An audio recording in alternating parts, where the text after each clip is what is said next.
Hey guys, what's up? This is JRP77 from JG Games. In this tutorial, we are going to be detailing the blade, as you can see in this little turntable animation I've made. Now, you can't really see it, but the blade now has an edge, and it also has this really cool detail. I'm going to be talking about that in the following tutorial, so stick around.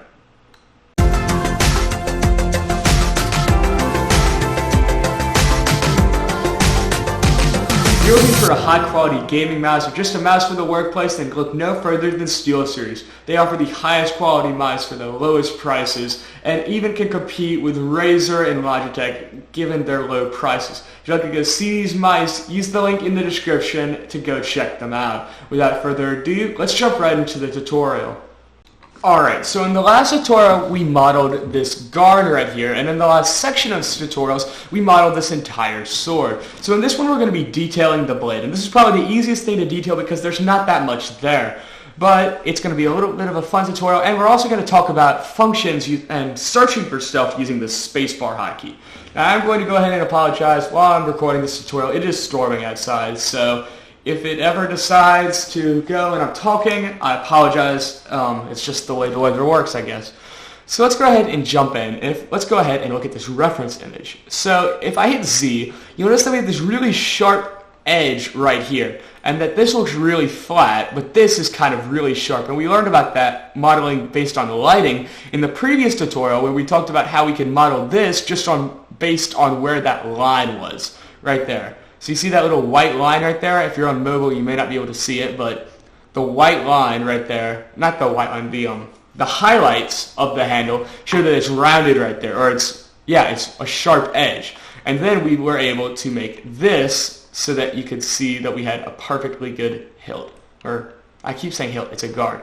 So now let's go ahead and model this blade, and we're going to use my favorite function. We are going to use the edge creator thingy. It's Control R, so I'm going to hit Control R, edge cut, I guess. Alright, and I'm just going to put one in the center. Now I'm not going to worry about this side right here because I kind of want the entire blade to be sharp except for this side right here. So I'm going to hit K to open up my knife project, and I'm going to go from here straight down to right here. And then we hit enter, and that just creates a little vertice right there, so that makes perfect sense. So now what I'm going to do is I'm going to select these faces down here. And I know this is one of the reasons why I shouldn't have used edge split, but I used it, so I don't know. So now I've made that ring down there as well, and now what I'm going to do is I'm going to select all these faces that are underneath right here. So I'm going to select these really quick. I'm going to skip through this, and then as soon as I'm done, I will come back. Alright, so we selected all these vertices. Now what I'm going to do is I'm going to scale them in. So now you'll see that if I rotate around, you'll see that the Y-axis is how we move this blade left and right. And you can get some cool effects like that, like if you want the blade to curve slightly, but that's not what we're going for. So we're going to hit S, Y, 0. It's very important that you use 0 because, well, 0 allows the vertices to be really close together. Now we do have a problem with this, and that is that the vertices are right on top of each other. So with these selected, I'm going to click Remove Doubles, and that removes all of the doubles of the vertices. So now we should just have one set of vertices on this bottom part. Because they were right next to each other, Blender actually has a really nice feature that allows us to turn them into one single vertice. That's a really nice feature, and I use it all the time.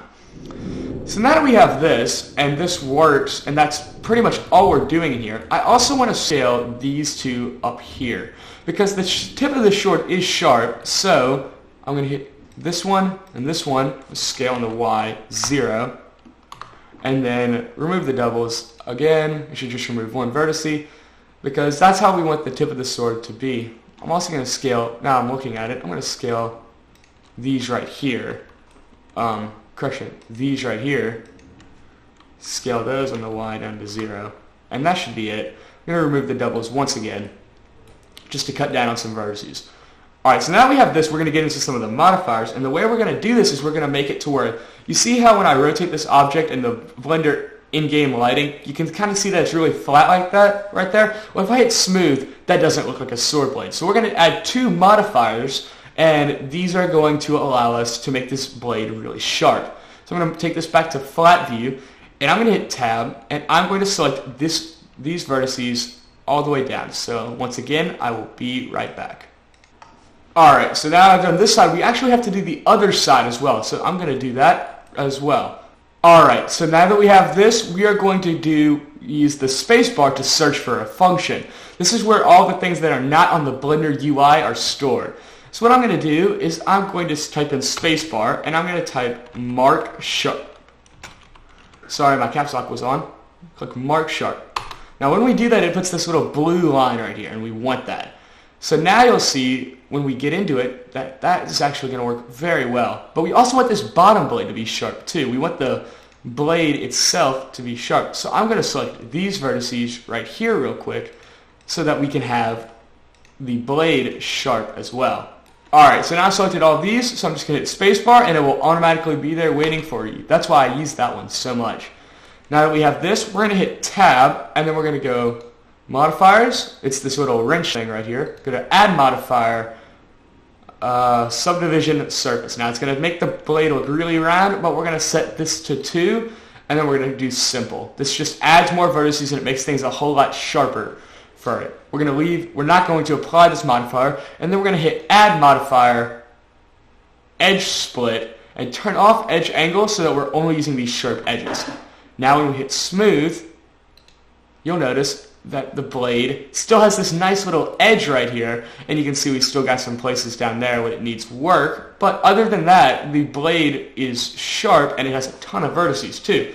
So like right now, total I believe we have 3,000 vertices, and that's down from, if I turn off this, if I turn off both these modifiers, you'll see that we only have 854.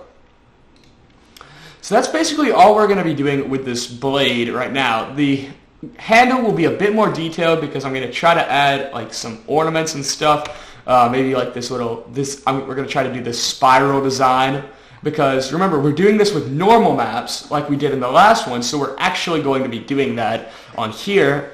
And so a nice thing to do is to have a save for the low poly version and a save for the high poly version, and then that's all you have to do. So what I'm going to do right now is I'm going to save this as a new file. So I'm going to hit Shift-Control-S, and I'm going to save this as detail.blend in my same folder, so that we have two different files, one of which has no detail and the other of which has the detail. It's a nice little thing to do, or you can export it as a .fbx file or .obj, but I find it much more effective to just be able to edit one file and then just at the end move them over. So that's all there is to this tutorial, guys. We detailed the blade, and it looks really nice. And you can see we have a ton of vertices right here, and that's going to serve us really well as far as normal mapping. So thanks for watching, guys. I hope you guys enjoyed this tutorial. If you like this tutorial, don't forget to leave a like, and then also if you'd like to see more content from us, don't forget to subscribe. Any questions, comment them down below. Any tutorial suggestions you have, comment them down below. Thanks for watching, guys, and I'll see you guys in the next one. Everything changes.